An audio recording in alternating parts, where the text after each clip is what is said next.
What's the exact reason for starting this in the first place? TCP/IP, Linux, World Wide Web comes along, and everything converges on what is an open source substrate. We think Bit Tensor is that open source substrate for the AI story that's playing out right now. Every molecule in my body is screaming that this is another one. It's TAO price end of 2026. 3,000. So is that 2026 or 2030? 2030, it'll be $1 trillion ecosystem. Oh my God.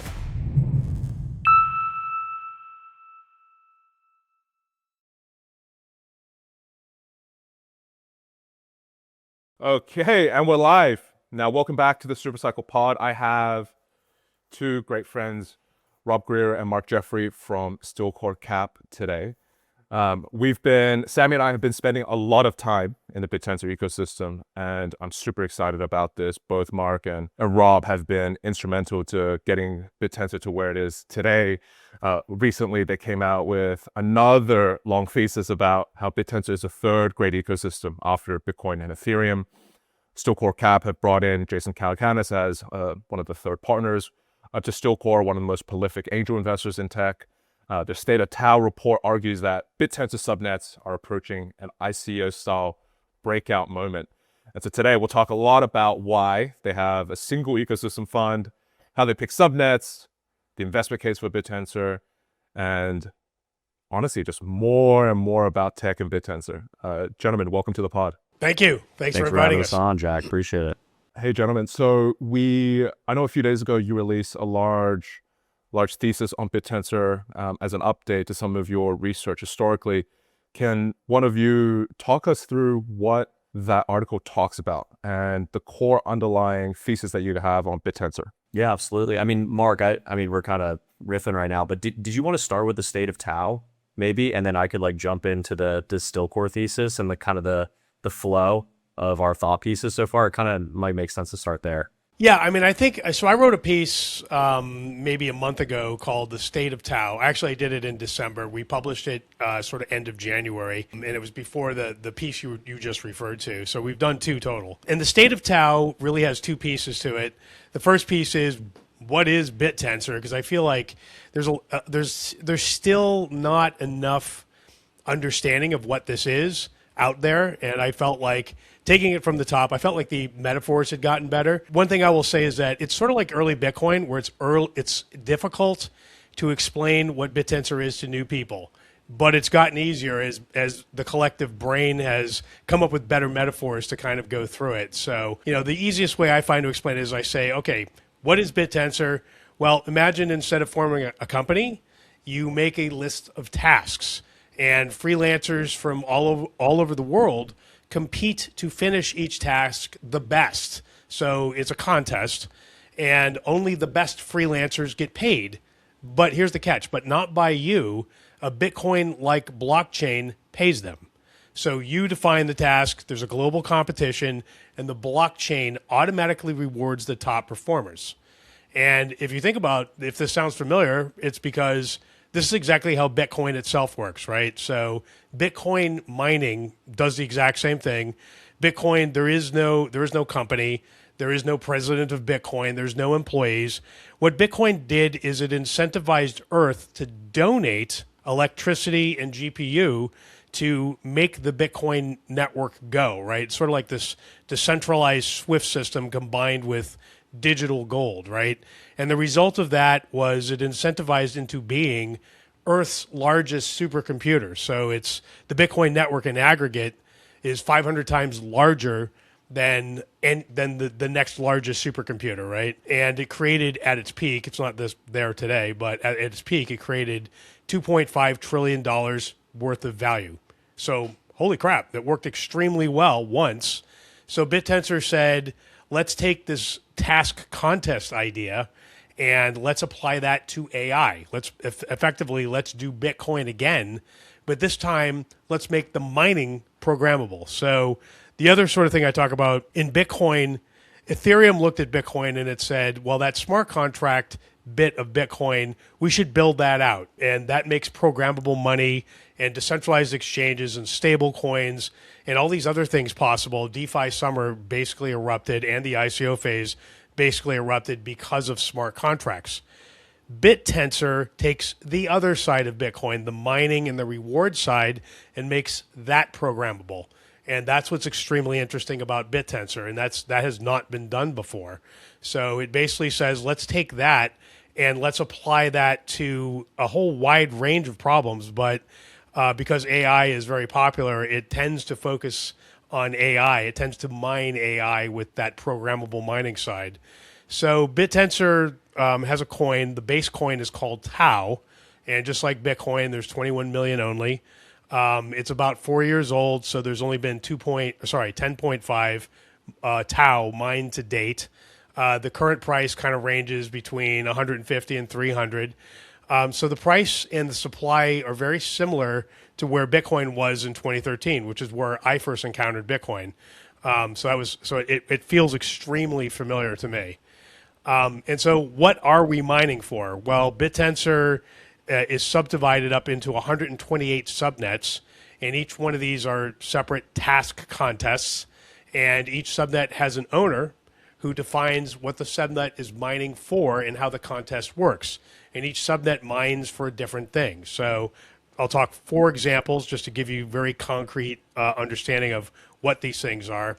Ridge's subnet 62 is creating AI-powered coding assistants capable of rivaling Claude and Cursor, and in fact has beaten them on the sweep benchmark tests at certain points. You're going to be able to use this product in 2 days. So March 5th is when they're releasing their product. 404 Gen, subnet 17, AI created text to 3D objects for gaming and design. They've amassed Earth's largest library of 3D objects, 25 million objects, 3D objects, because they're all AI generated.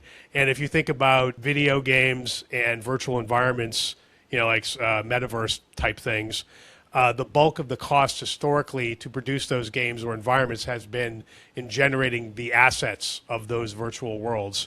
Now you have AI generating it. We've all seen the demos online, right, of the 3D worlds that have been generated by these things. Nova, subnet 68, is mining for new pharmaceutical molecules and drug discovery. And Templar and IOTA, these are 2 different subnets doing roughly the same thing, decentralized AI training networks that are seeking to rival Elon Musk's Colossus. So think of, Elon Musk when he trains Grok. He has 200,000 GPUs that he owns that are co-located in a data center. And there's only a few entities that have a Colossus of their own, right? Elon's got one, Meta's got another, right? Google's got another, but that's it. There's like maybe 5 entities that have this. So imagine taking a Colossus and Napsterizing it, right? Decentralizing it, using Bit Tensor mining tokenomics to incentivize a Colossus that can be used to train frontier models, right? Make your own Grok, make your own Claude Opus 4.6, right? Only the big guys can make those models right now, but with Templar and IOTA, at scale, they will be able to do the same thing. Templar has currently released a 70 billion parameter model, which is roughly 1/300th the state of the art. But they are the world's largest decentralized training rig, and they were recently called out by Anthropic's co-founder as the premier example in the world of a decentralized architecture, which he understands that he is going to eventually have to move to in order to compete, right? Because remember, Bitcoin created Earth's largest supercomputer, right? So eventually, if you can get a Bitcoin-like mining movement going to create a decentralized Colossus, that is how you create more bigger frontier training models. It's great, Mark. Rob, to run us through the Stillcore thesis as well. Yeah, no. So we wanted to kind of, for our inaugural piece, Mark was instrumental in penning that, and we wanted it to be more so like primer. Like what is Bit Tensor? What has its evolution been to the present moment? And like, what do we see kind of going into 2026? And to your point that you made earlier, Jack, the big down arrow is this Bit Tensor is amazing. The technology is amazing. The technological feats that are coming out of these subnets are amazing, but what is going to be that catalyst? What is that ICO like catalyst? And it's anyone's guess. We think it could be kind of a organic return to the crypto AI narrative, but we also do think that like any one of these subnets could kind of, as we call it, cross the chasm and have its viral moment. The kind of long sought after DeepSeek moment for decentralized AI, and we think it's going to happen this year. And we the basis of our fund is investing one of the subnets that ultimately, produces that outcome. But for our second piece, we wanted to go deeper. We wanted to go to the kind of more granular atomic level of what is Bit Tensor, and like what is the immensity of what is being built here, and why is this the most asymmetric investment opportunity in the world? Why did we start a fund? Why are we putting our entire reputation on the line, each of us individually, to kind of back this, currently single ecosystem bet? And, most of my time these days is speaking to institutional investors, whether it's, Web2 VCs, family offices, fund to funds, even some sovereign wealth pockets of capital, and making this comprehensible, making decentralized AI comprehensible for them. So Stillcore is building a bridge for institutional capital to come into Bit Tensor, and capital is critical for these subnets right now. But the whole crux of the thesis is basically every single major technological shift starts centralized and then breaks open. So the story that we like to cite, that I cite on all my investor conversations, is early 90s, Microsoft, AOL, CompuServe. They were the well-capitalized incumbents at the time. Everyone thought that they were going to monopolize and run away with the internet. TCP/IP, Linux, World Wide Web comes along, and everything converges on, what is an open source substrate. And we think Bit Tensor is that open source substrate for the AI story that's playing out right now. And you have a different cast of characters named OpenAI, Anthropic, Google DeepMind, xAI.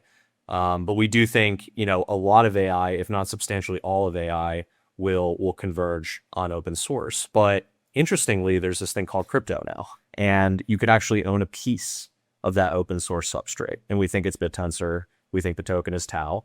And, by buying TAO, we think we're buying a piece of some of the critical decentralized AI architecture that's going to exist in the future. What's really interesting about Bit Tensor is crypto's original promise was coordination without extraction, right? And most of the industry has failed to deliver to this point. But Bit Tensor truly is kind of like that pinnacle of crypto. What crypto is supposed to be.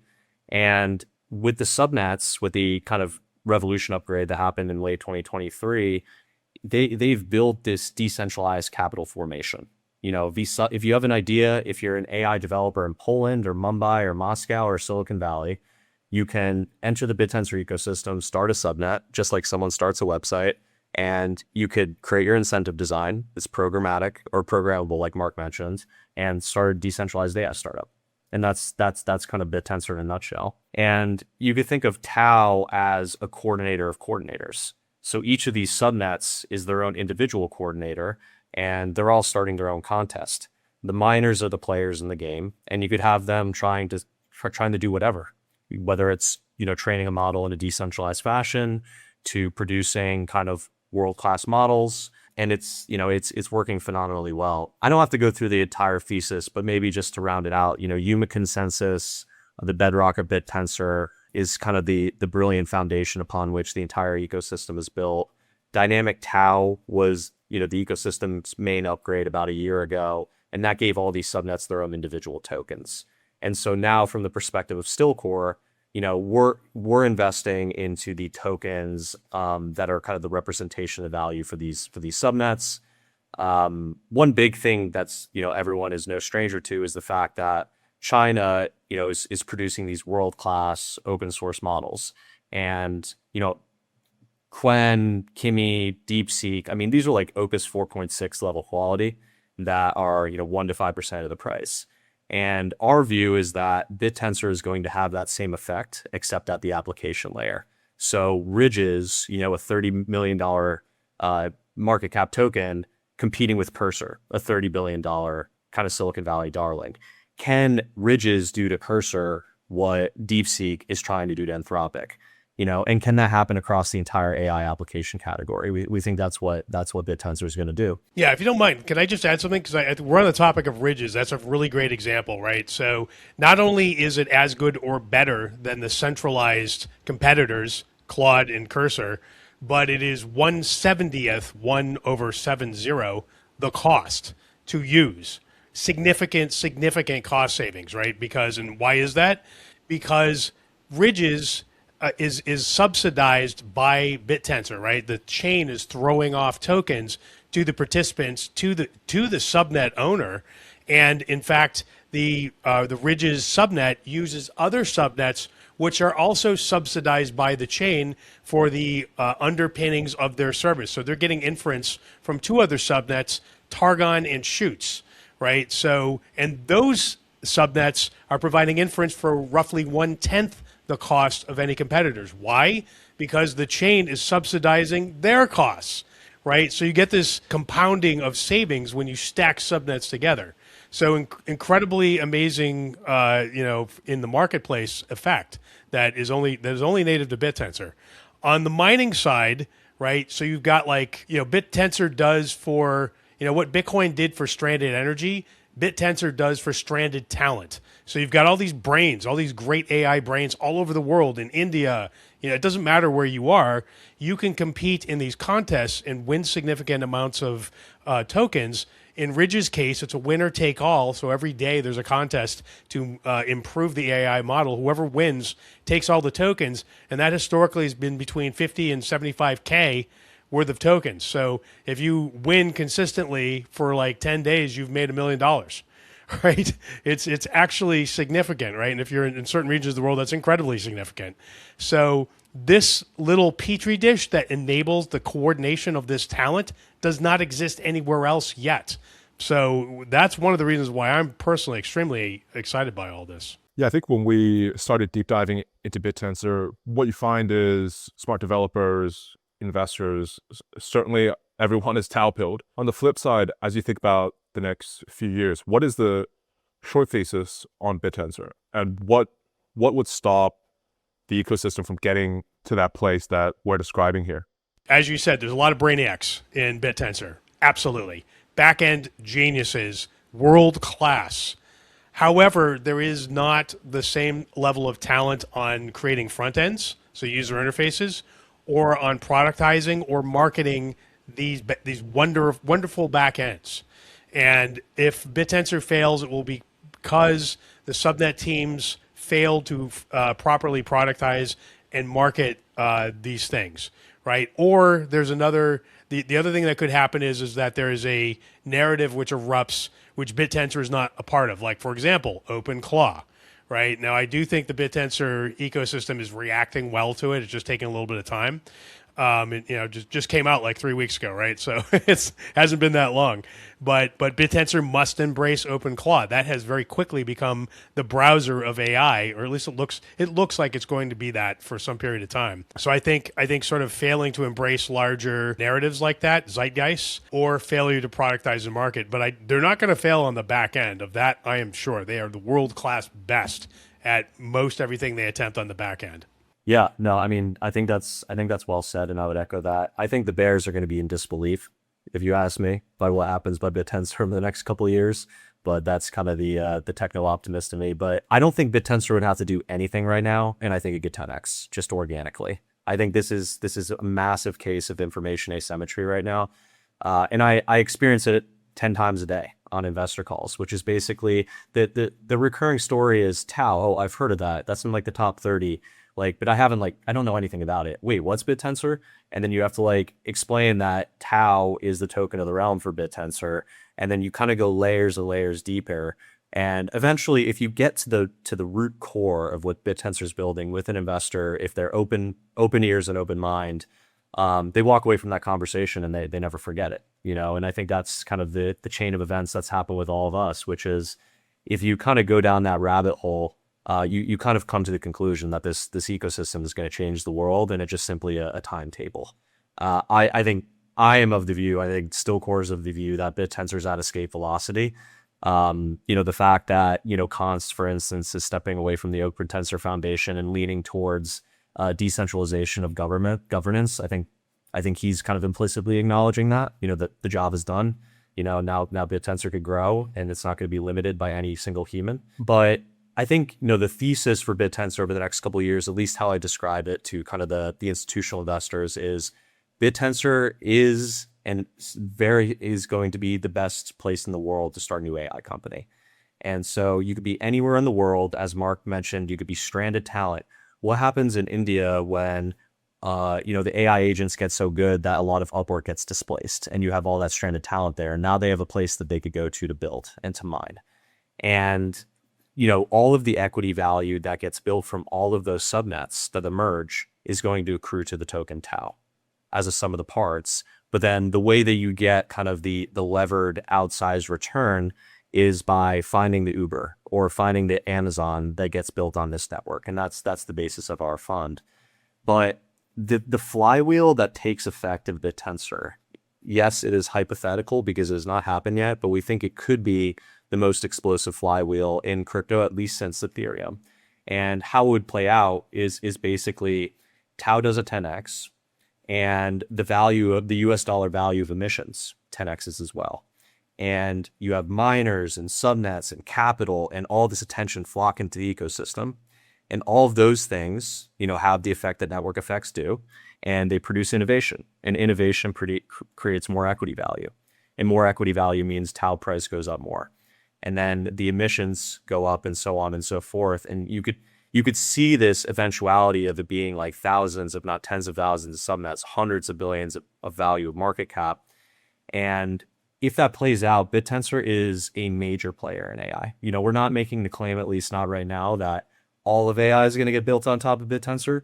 But even if it is a moderate to major player in the space, the four main labs right now, XAI, Anthropic, OpenAI, I think they're about 1.5 trillion of value, and Bit Tensor is like 1.7 billion, right?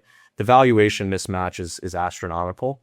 And anyway, that's kind of like how we would characterize it, or at least how I would. Yeah, I would say also that, like, look, I was there. I participated in the Ethereum ICO, and I watched as Ethereum kind of did nothing for like a couple of years, and then along came the ICO phase, right? Like, and all of a sudden, I think it was like Bancor. First was the DAO, right? And that raised like 70 million or something like that, and then was Bancor, which was like over 100 million.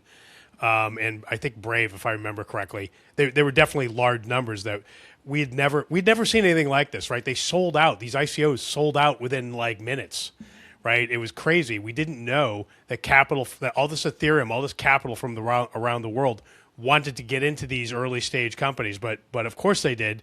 They just nobody had ever invited them in. You had to be accredited. You had to have access. You had to be invited in by the company, right? And yet there were all these people around the world that wanted to participate. And so then the ICO, once there were a couple examples, then, oh my God, there was, it went nuts, and there were multi-billion-dollar ICOs, right? So that has not happened in Bit Tensor. In fact, when you look at the 128 subnets, their valuations each range from like, $1 million market caps up to roughly $80 million at the top. That's the top end. I think Chutes is like around 80 million right now. It's been a little over 100, but that's it. We've had no $1 billion subnets, which is sort of insane given the quality. Like the ICOs that happened on Ethereum were not anywhere near the quality of the projects that we're seeing on Bit Tensor. Like we said, we have Ridges, which is competitive with Claude and Cursor, which are themselves worth, $30 billion, right? Right now, Ridges is like around 30 million, right? That is a crazy dislocation of value, right? And there's been two reasons for this. One, the wallets and the exchanges have been weird and not very good in Bit Tensor. And it's only within the last few months that they've become reasonable for crypto consumers, I would call them, maybe not full end user consumers, to use. Second, subnets are not available on centralized exchanges. Generally speaking, you can't go to Coinbase and buy Ridges. Doesn't exist. So there is no really simple, easy way for real consumers to get into these subnets. Third, we have yet to have one of the subnets just go ballistic and become worth $1 billion in market cap. I think that's going to happen soon in Bit Tensor. I think maybe even within the next few months. I think this year for sure, and I think we'll see a couple of them zoom up past $1 billion. When that happens, and if it happens, all of a sudden a lot of heads are going to turn to Bit Tensor, and we're going to have an effect just like we did in Ethereum. Nobody cared. Nobody thought anything was happening for a very long time, and then all of a sudden everybody and their brother was piling into these things. And I think we're very close to seeing that kind of effect happen in the Bit Tensor landscape. Yeah, I mean, the valuation mismatch is like comical at this point. Like if you aggregate the market cap of all of subnets, I mean, we might be at $1 billion. I know we've hit $1 billion in the past, but you could be like there are companies in the valley that are raising money at $2 billion and they're just silly what the business model is. And meanwhile, you have thousands, if not tens of thousands of developers mining and building subnets on Bit Tensor, and it's kind of, still quiet. But that's the opportunity, right? This is where you kind of have to have conviction and kind of the leap of faith element as investors. And we think we're going to look back at $180 prices like people look back on 2012 prices of Bitcoin. And to Mark's point, like everyone was shocked by the amount of capital that flooded into Ethereum during the ICO mania. Think about how many orders of magnitude larger the capital around the world that's chasing AI opportunities right now. And when people kind of come to the conclusion like, wow, like I didn't even think about blockchain meets AI, and that there's this flourishing little niche ecosystem called Bit Tensor that's producing world-class outputs. The valuation re-rating that plays out, we think is going to be extremely violent and explosive to the upside. But again, this is all kind of conjecture, but it's not hard to kind of see that play out. It's just kind of an inevitability in our view. I think the action of even starting a fund in the first place in an early ecosystem like TAO is in many ways activist investing. There's so much to do, there's so much to fix. And so what's the exact reason for starting this in the first place? Is it just the subnets need more money? Is that the primary rationale? Yeah, when you say activist investment, I always think like Carl Icahn and Paul Singer, just like just completely terrorizing companies, the founders. Yeah, no, I don't think our subnets want us to be kind of those kinds of activists, but activists in the case that like we are viewing ourselves as venture capitalists more than hedge fund managers, despite the fact that we're investing in liquid tokens. Yes, absolutely. So, this isn't just, hey, we're going to invest in your subnet and just set it and forget it. The idea is, we want to add value to our portfolio companies, exactly how a traditional venture capital firm would for their startup portfolio companies. And there's all kinds of things that we can do for that. Obviously, Mark and Jason have incredible platforms, and there's operational value to be added. I worked in the private equity world, helping these teams with go-to-market, with monetization, with getting some kind of external clients in the door. That's absolutely on the menu. And we also love the fact that, as our conviction scales in these teams and in these protocols, we actually scale our check size as well. That's like an advantage over traditional venture capital where it's kind of more kind of periodic. Yeah, I mean, so you see all the Bitcoin books behind me, right? So I wrote one of them in 2013, the other one in 2015. So I was early in Bitcoin. I was early in the Ethereum ICO. I'm old enough to have been there for the 95 to 2000 .com boom and bust. So I've been in a couple of these early markets before. Every molecule in my body is screaming that this is another one. So that's why I said yes to forming a fund, because I'm like, I need to somehow get as much TAO as I can, like just personally. Like, how can I, Mark Jeffrey, acquire as much TAO, either directly or indirectly through forming a fund as I can? However I can do that, I need to just do everything I can to maximize that as fast as possible. And thank God we've been given it didn't like go to $4,000 per TAO last year, which was one of my fears, to be completely honest. I thought maybe it was going to go faster. So thank God it didn't. So as the market has been depressed, I've actually been very, very happy about that. So, which is odd because that's never happened before. No, agreed. And like the whole founding story is Stillcore, because we haven't gotten into that, is basically, Mark and I haven't even known each other a year. I think it's going on our 1 year anniversary soon, Mark. But we met in LA at a subnet launch in I think it was in Venice, and we met and we were both like, I don't know if you've ever seen that Spider-Man meme where like they're pointing at each other and like we're like, oh, you get TAO, and he was pointing at me and you're like, oh, we both get it. Like there's another contingent of LA Bit Tensor people, and it kind of became obvious. Like Mark has the Rolodex, he has the pedigree. He wrote a book about Bitcoin in 2013. He invested in Ethereum in 2015. I did neither of those things, but I did work in investment banking and private equity and TradFi, and I kind of come from that background. And we kind of, we say it over and over on pods, but 1 + 1 = 3. And then, obviously, Mark and Jason go way back. They've worked on companies together. They're friends. And we put this in front of Jason, and he was compelled by it. Jason is historically a crypto skeptic, but the idea of financially incentivizing open source AI clicked. The idea that you have all of these GPUs around the world and you have all this developer talent around the world, and now they have a place where they could build together in unison. That clicked for him, and so we launched Stillcore. I think it was like early Q4 of 25. Feels like an eternity at this point. But yeah, no, here we are, and we're extremely excited. And I could say like the reason why we exist, for our investors, is to significantly outperform TAO. TAO is our benchmark. Think of like a normal hedge fund, right? Like they look at the S&P 500 and we're like, we have to beat that. Otherwise, why do we exist? And that is the same is true for us with TAO. And I could say factually that we are significantly outperforming TAO in our fund at this point. So it is working. And, obviously as the size of our fund scales, we're an open-end fund, meaning it's evergreen, permanent capital. Not permanent capital, but it's a permanent vehicle. And as the size of our fund expands, we will increase the number of subnet investments we make. And we think this will work out nicely because, 128 subnets is going to go to 256 and 512 and then over 1,000, and the size of our fund will scale. And so we're just going to be spreading more and more bets across the ecosystem. And the entire crypto AI category, we think, is just going to be incredible over the next few years. I mean, my controversial view is that it's going to be, a bigger TAM than DeFi. AI is kind of like going to infuse itself across every single aspect of our lives. And I think that will kind of reflect in this kind of little niche category that we call decentralized AI. It's just going to take a little bit of time. This is the bull show. I like it. I mean, I called it the Super Cycle podcast, right? We're sprouting horns right now as we speak. Yeah. This is just like, new religions are being built as we speak right now.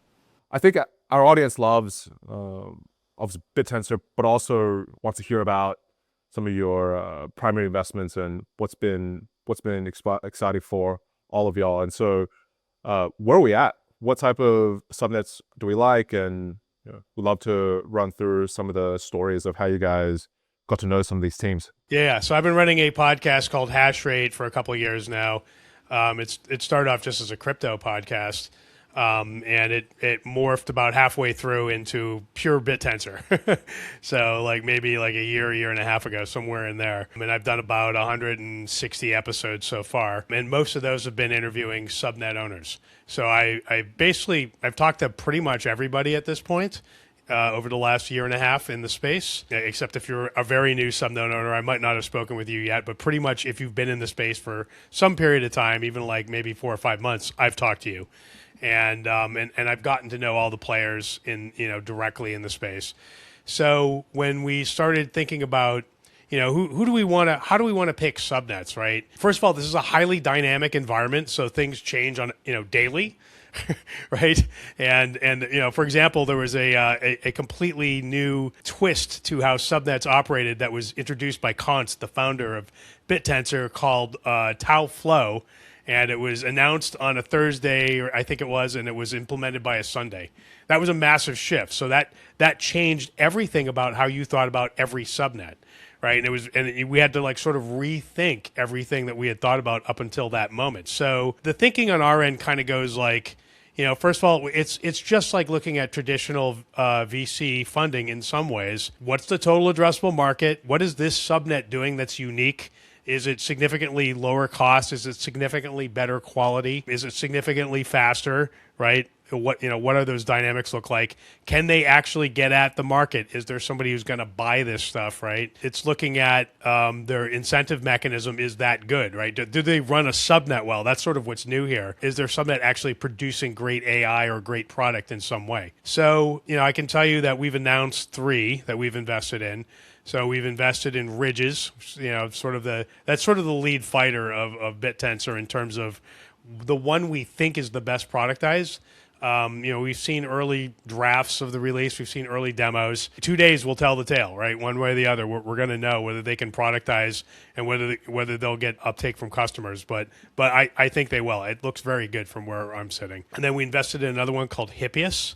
Hippius was pretty interesting because it's storage, right? So Hippius, which isn't really AI, although AI consumes storage, right? So it's sort of like Filecoin, but because I'm not going to get into the entire design of the tokenomics for it, but what I really liked about it was the value of the Hippius token is deterministically tied to increased usage and increased revenue of the Hippius storage product.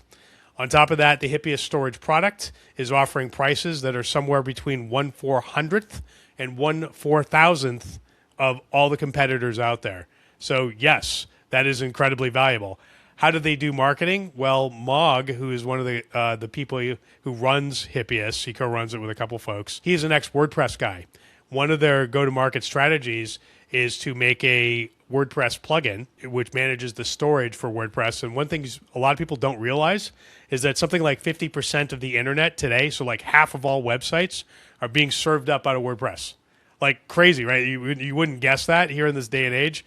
But just like there's a lot of COBOL still out there, in the sort of the banking world, it's very surprising. Like, why is there COBOL? That's crazy, right? It's just a lot of legacy software is still running a lot of these websites. So there is an awful lot of WordPress people out there.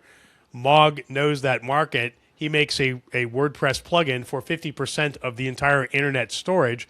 And his pitch to them is, when you're serving up your website, I can reduce your cost by 1/400th. Let's just say that's all it is. Even if it's just 1/400th, or sorry, 1/100th, right? Like, that's incredible cost savings. So everything about that story hung together and made a lot of sense. Everybody needs storage. He's got a way to go to market. He's got significantly lower costs. So we just jumped in. And then the third one that we've invested in is one called Targon. And Targon is subnet 4. They are one of the leading inference providers. There's basically two. There's Chutes and Targon. Targon, we had met with the team. They're in Austin, Texas. So they're here in the States. We actually met with them when I went out to, I spoke at a conference called Endgame. Or no, I didn't speak at that one. I attended a conference called Endgame, which was the first Bit Tensor conference. There are a lot of Bit Tensor people in Austin, including Targon, so I visited their offices. They're basically providing a trusted execution environment, private inference, for I think 1/7 of the cost of competitors. It can range between 1/7 and 1/10. What they can offer to enterprise customers is a private inference environment. So there's a lot of Chamath recently has been complaining. He's been using OpenClaw, as has Jason Calacanis. Chamath in particular has been complaining about the fact that not one of the centralized AI providers allows him to purchase API inference without consuming his prompts as training to improve the models, right? So basically any of his private company information, when he uses it in a prompt, it might spit out the other end, 3 weeks from now as an answer to somebody because that data has been used to train the model, right? So Chamath's private data may come out, right? So he's like, I don't like this. Right, so Targon offers companies or people like Chamath private inference, and it's encrypted end to end, and it is not used to retrain the models. So that's a significant feature, and it's significantly less cost. So we like that one as well. Yeah, I guess the only thing I would say additive to that would just be like zooming out, like what does the actual landscape of subnets look like? You could almost think of it like the S&P 500, right? You have different sectors of the economy of that equity index. So you have, your healthcare, industrials, consumer, whatever it may be, energy. With Bit Tensor, you have decentralized trading, you have inference, you have fine tuning and data labeling. Then you have the sports prediction ones, you have the weather prediction ones, you have quantum, you have an increasing crop of robotic focused ones. And then some outside of the box ones as well. There's competition across those different categories. So for instance, like a Targon and a Celium are co-opetition.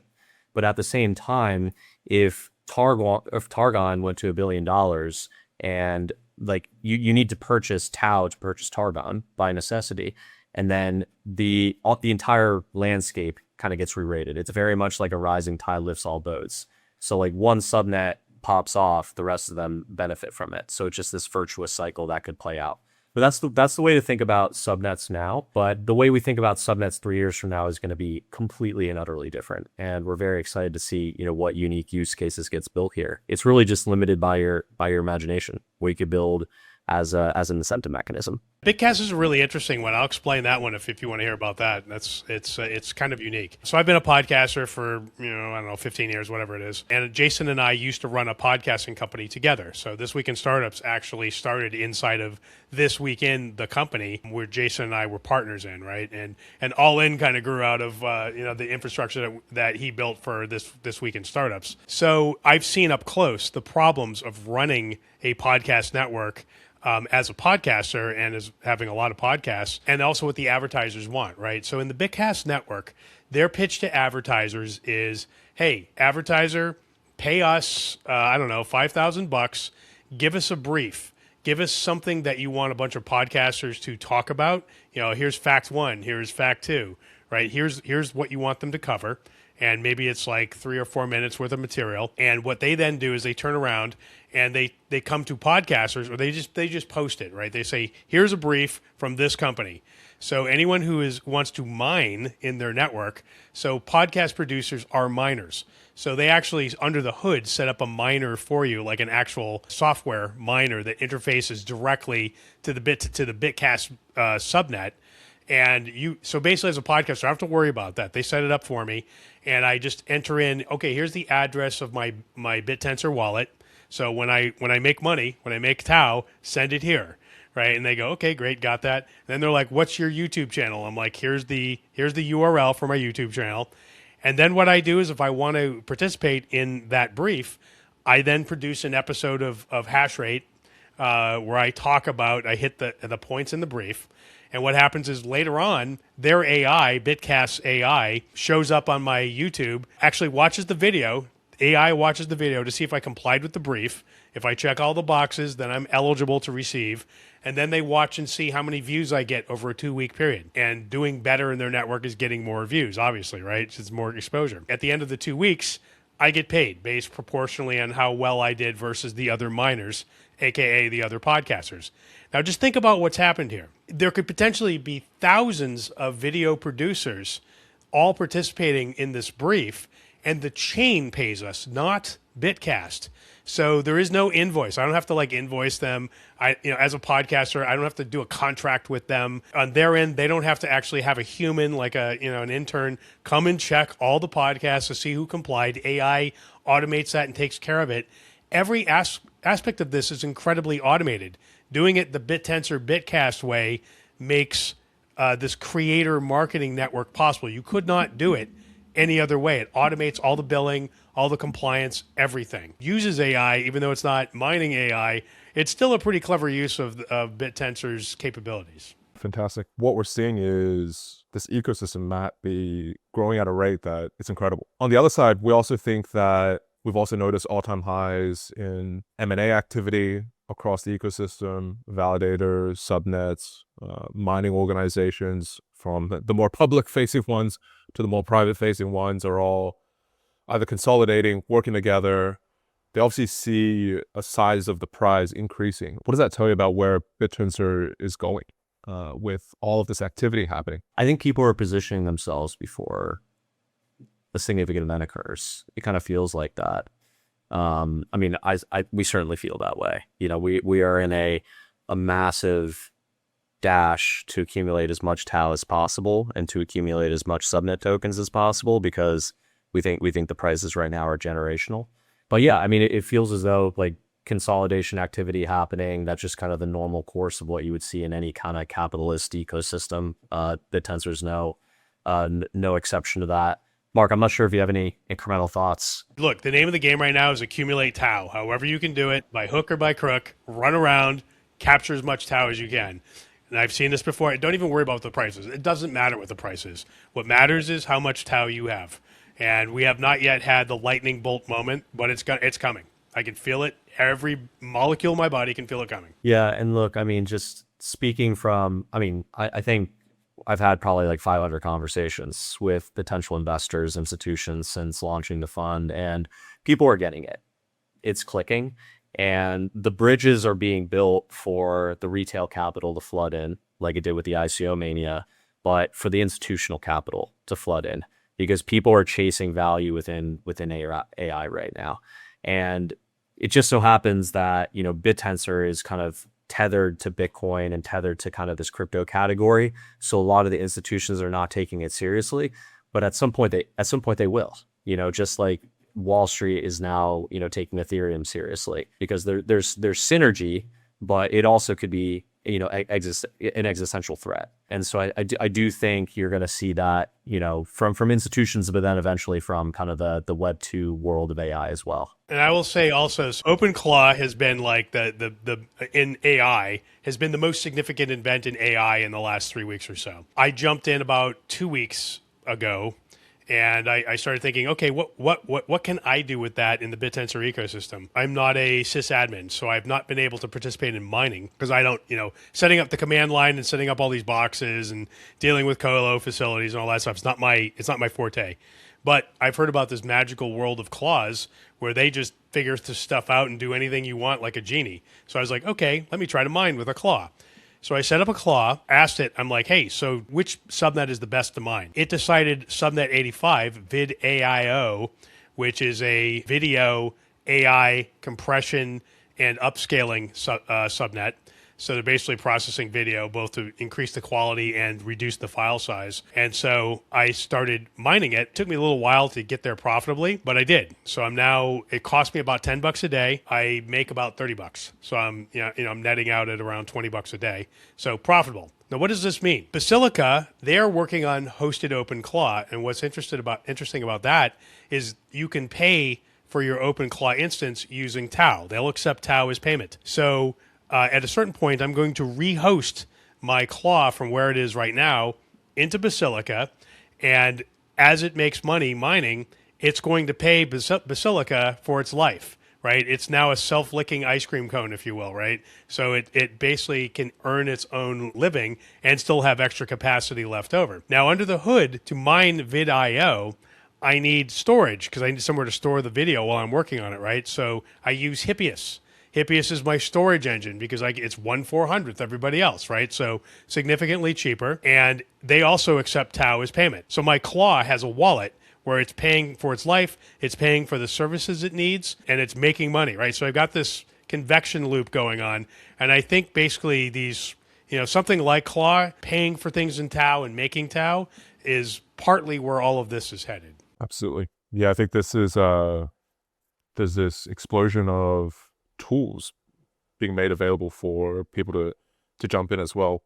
I think one of the things that we've been speaking to funds and the community on has been related to, I think the biggest long thesis, as we've said, is about using crypto to incentivize a open source AI ecosystem. The primary concern that I hear is that there's a real risk that a team builds a model, uses the incentives, Bit Tensor emissions as a way to subsidize R&D funding, gets us to PMF, gets us to Web 2 enterprise revenue, for example, launches their own token or raises VC and leaves the ecosystem. They got free capital, community, distribution. Obviously, there's been no public documentation of like a high profile subnet doing this just yet, but you can kind of see the logical argument of that. How do you factor that risk in here as well? I have some thoughts on that because that's a question I get from time to time. Like, hey, if you're not buying equity, what are you buying? What is this alpha token? How does that correlate to equity or does it not? And, alpha tokens are the representation of value for subnets. And, in some cases, these subnets do have kind of more conventional Web 2 equity cap tables as well. And it kind of does create this complexity and fuzziness in terms of who benefits when there is revenue generation, who benefits in the context of an acquisition. What I would say, though, is that if that subnet produced product market fit on the heels of a subnet, on the heels of the miners building that digital commodity they built the business around, that implies that the mining activities were central to that even happening. And, so for instance, like if they were to leave Bit Tensor, they would be decoupling from the mining activities that even produced the success in the first place, if that makes sense. And so I would make the argument in most cases that the miners and the subnets are existential to that business that gets built on top of it. think of it as like the engine to a car. What happens if you take out the engine? That I think is probably what would play out in that scenario, but that's not to say it couldn't happen, and it probably will happen at some point in the future. Then I've gotten, what happens if Google buys a subnet? What happens then? Well, I think that subnet probably goes up 50x overnight if that plays out. But, theoretically they could, shut it down or do something with it. But the most immediate thing would be Google as a subnet on Bit Tensor if that were to play out, right? And what they do with it after that, is just hypothetical. But I do think like the subnets have every incentive to juice the value of their alpha token to keep their miners happy, because the miners are their outsourced dev team. If your employees are not happy, if your dev team is not happy, you're in for a world of hurt if you're an AI startup. And the last thing I would say too is that these Bit Tensor emissions can be interpreted as another stream of revenue. It is TAO, but at its core, it has a US dollar value attached to it. And so you kind of have revenue coming in from consumers if it's a B2C company, or enterprises and SMBs if it's a B2B company. But then you also have Bit Tensor emissions. And the more that your alpha token goes up, you get more emissions. So if you're a subnet, your market cap goes up and your revenue goes up by treating your alpha token holders well. So it's a question I get asked very often, and it does require like these TradFi institutions to kind of think outside the box a little bit. But this isn't something that really concerns me too much. But Mark, I'm curious if you have any thoughts to build on that. Oh, and I do. So yeah, so the way I think of subnets is the subnet is the product department of a company, right? So there's a company that's got equity, but you have this decentralized product department.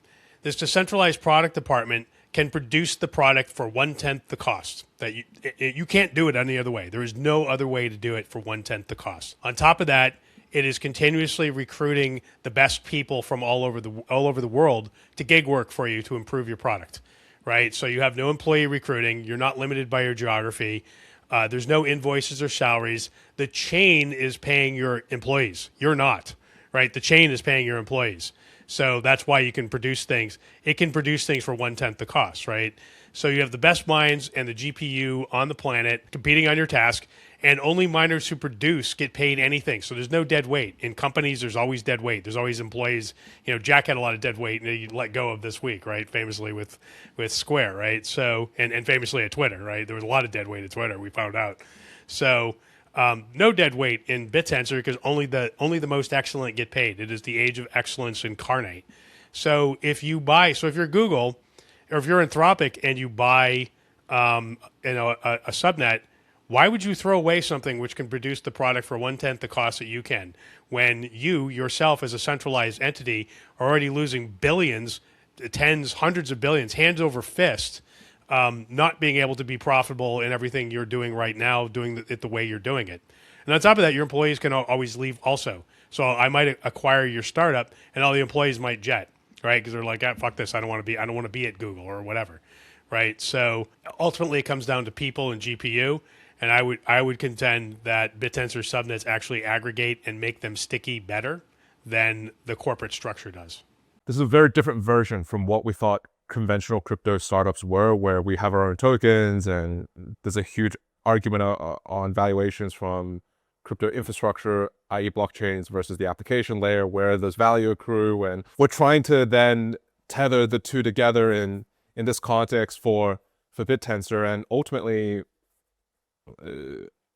ideally what you like to see is that as the subnet gets more successful, Bit Tensor gets more successful, the economic opportunity gets more large for the validators, miners, etc., to continue participating, and the glorious flywheel continues to drive the moat of whatever the subnet is going on. That would be the holy grail scenario where, this is escape velocity. This is completely not possible in the closed source world. Is that the best way to think about it? Yeah, I mean, just think about if you acquired Bitcoin. Just imagine you could, right? Imagine a company owned Bitcoin, and you acquired it, and you probably got a lot of Bitcoins as part of that acquisition, right? You got the Satoshi stash. Like, let's just say Satoshi sold you Bitcoin, right? Why would you get rid of the miners? You wouldn't, because the miners, the whole way the thing is operating has produced Earth's largest supercomputer, right? And this decentralized, impervious infrastructure. Even if you could own Bitcoin, you would not get rid of the mining infrastructure. Same is true for Bit Tensor subnets. Yeah, and just to kind of reiterate what I mentioned earlier, like if a subnet is successful, TAO by definition axiomatically is successful, because the only way you could purchase one of those alpha tokens is by first buying TAO. Buying pressure for the subnet means that the road to that subnet token has to first pass through TAO. And then TAO goes up in price, and the entire ecosystem is denominated in TAO. And so it's a virtuous cycle. But at the end of the day, the success of Bittensor is going to be the success of the subnets. But it is a sum of the parts of everything that gets built on top of it. So, the way Sami Kassab characterizes it, which I really like to talk about sometimes, is like, this is a decentralized Y Combinator. Except imagine Y Combinator owns the entire company, right? With TAO, you're buying an entire economy. Like, TAO is like the digital land. The subnets are the individual buildings and developments on top of that land. And so if you just want broad-based exposure, just buy Manhattan real estate. But if you want to go for that kind of outsized, speculative, levered return, then, Manhattan, the Empire State Building, that's kind of how I describe it sometimes to some of these investors, and that, that clicks. The Bitcoin thing is still in my brain. So imagine if you acquired Bitcoin, right? Now, all Bitcoin miners, you're going to convert them to W-2 employees. So now you've got salaries to pay for every miner. All of their machines, you have to buy them, right? Those machines now are part of your capital expenditure. Now and you're paying for the electricity, you're paying for the machines, you're paying the salaries for all the miners. You could not do it economically. You could not match contestonomics and the way that Bitcoin miners work today. That is why it makes zero sense to get rid of the subnet. It's exactly the same thing. This has been great. Mark, Rob, we usually wrap up our podcast with a quick session of rapid fire. Now, audience, we have not shared the rapid fire questions, and so we'll see how the market. Don't worry, there's no. Okay. No, right. The worst part of my day. How does that sound? We'll do a quick session, then we can let our audience go. Let's rip a quick sesh. Bam. Let's go. Okay. How about we start with Rob? Bitcoin price by the end of this year? 150,000. Oh my God. Mark, who's going to be the winner of the Web2 AI Labs? I mean, I think Elon. Because I think ultimately Elon figures out a way to wiggle away. He figures out a way to get on top every time. So I think somehow it's going to be Elon. And he has more assets than he did 20 years ago, for example. Yeah. So it's pretty crazy. Mark, breakout subnet of 2026? Oh, Ridges. I think Ridges? I'm gung-ho Ridges. Yep. What about you, Rob, on underrated subnet that you're a fan of? BitMind. Deepfake detection. Good call.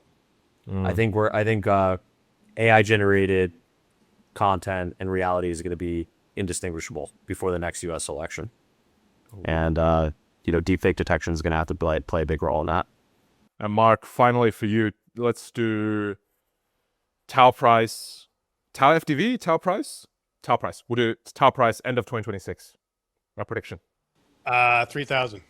Not 3,000. Yeah, I mean, it's exactly what Bitcoin did. Bitcoin bobbled around like $200-300, and then it jumped up to 1,200, and then it got scared and went back, and then it went up to 4,000. So by saying 3,000, I'm actually being conservative. It happened very quickly. So I'm just following the trend line. That's all. So is that 2026 or 2030? Yeah, at 2026. Because I think 2026. 2030 it'll be $1 trillion ecosystem. Oh, Yeah. There you go. Well, chat, you heard it here first. Jeds, I appreciate you joining us on this podcast. Thank you so much. Of course. Thank Thanks, you. guys. Pleasure.